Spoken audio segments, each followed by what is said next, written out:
సందీప్ కిషన్. తెలియక అడుగుతున్నాను, బియర్ బెటరా విస్కీ బెటరా? రకుల్ బెటరా రెజినా బెటరా అంటే నేనేం చెప్తానండి. లవ్ బ్రేకప్ అయ్యాక డిప్రెషన్లోకి వెళ్ళి ఏం చేయాలో తోచక రోజు అరకిలో ఐస్ క్రీమ్ తినేవాడినని చెప్తున్నారు hero Sandeep Kishan. Tollywood senior cinematographer చోటా కె నాయుడు మేనల్లుడిగా టాలీవుడ్లోకి ఎంట్రీ ఇచ్చిన సందీప్ కిషన్ మొదట ప్రస్థానం సినిమాలో నెగిటివ్ షేడ్ యాక్టింగ్తో మెప్పించారు. ఇక ఆ తర్వాత వెంకటాద్రి ఎక్స్ప్రెస్, ఊరి పేరు, భైరవకోన లాంటి చిత్రాలతో హిట్ కొట్టిన సరైన స్టార్ మాత్రం లేదు. కానీ తనను వెతుక్కుంటూ ప్రాధాన్యమున్న పాత్రలు వచ్చాయి. అలా పోయిన ఏడాది హీరో ధనుష్ దర్శకత్వంలో విడుదలైన రాయన్లో ధనుష్ తమ్ముడిగా నెగిటివ్ షేడ్స్ లో కనిపించాడు.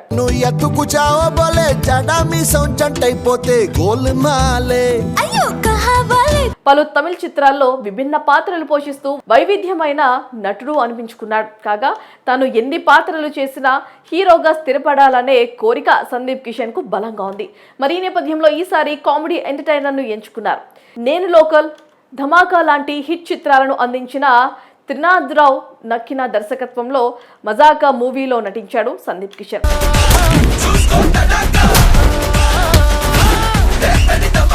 రీతు వర్మ ఇందులో హీరోయిన్ గా నటిస్తోంది. మన్మధుడు, రాఘవేంద్ర సినిమాల్లో నటించిన హీరోయిన్ ఆశు ఈ సినిమాలో రీ ఎంట్రీ ఇచ్చింది. ఫిబ్రవరి 26న శివరాత్రి పండుగను పురస్కరించుకొని ఈ సినిమా విడుదలవుతున్న సందర్భంగా ప్రమోషన్స్ లో భాగంగా సందీప్ కిషన్ మీడియాతో మాట్లాడారు. తనకు సంబంధించిన సినిమా వ్యక్తిగత విషయాలను వారు పంచుకున్నారు. కెరీర్లో తాను ఎన్నో ఎత్తుపల్లాలు చూశానని, ప్రస్తుతం మంచి ప్రాజెక్ట్స్ చేస్తున్నానని తెలిపారు. ఎవరి సపోర్ట్ లేకుండా తాను ఇండస్ట్రీలోకి వచ్చానని, కెరీర్ పరంగా ఎత్తుపల్లాలు చూశానని చెప్పారు. ఒక అమ్మాయి తప్ప అనే సినిమా వచ్చే ముందు వరకు ఎంతో మంది దర్శక నిర్మాతలు తమ కథలను తనతో పంచుకునేవారని, కథలపై తనకొక మంచి జడ్జిమెంట్ ఉంటుందని నమ్మేవారని తెలిపారు. కానీ ఇప్పుడు ఆ పరిస్థితి మారిపోయిందని, తన సినిమాలు వరుస పరాజయాలు అందుకోవడంతో తన జడ్జిమెంట్ సరైంది కాదని భావించామని తెలిపారు.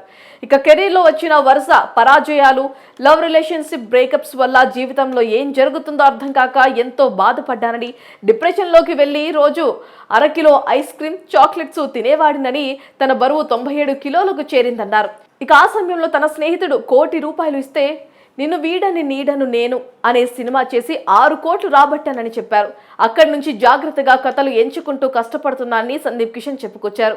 కోలీవుడ్ స్టార్ హీరో విజయ్ తనయుడు జేసన్ సంజయ్ దర్శకుడిగా తెరకెక్కిస్తున్న చిత్రం యాక్ట్ చేయడంపై మాట్లాడుతూ ఆ సినిమా చిత్రీకరణ మొదలు పెట్టామని, వరుస ప్రాజెక్టుల వల్ల డేట్స్ సర్దుబాటు చేయటం వీలు పడలేదని తెలిపారు. ఇక మజాగా షూట్ సమయంలో ఓసారి అనుకోకుండా అగ్ర కథానాయకుడు చిరంజీవిని కలిశానని, తమ మధ్య మంచి అనుబంధం ఉందని గుర్తు చేశారు.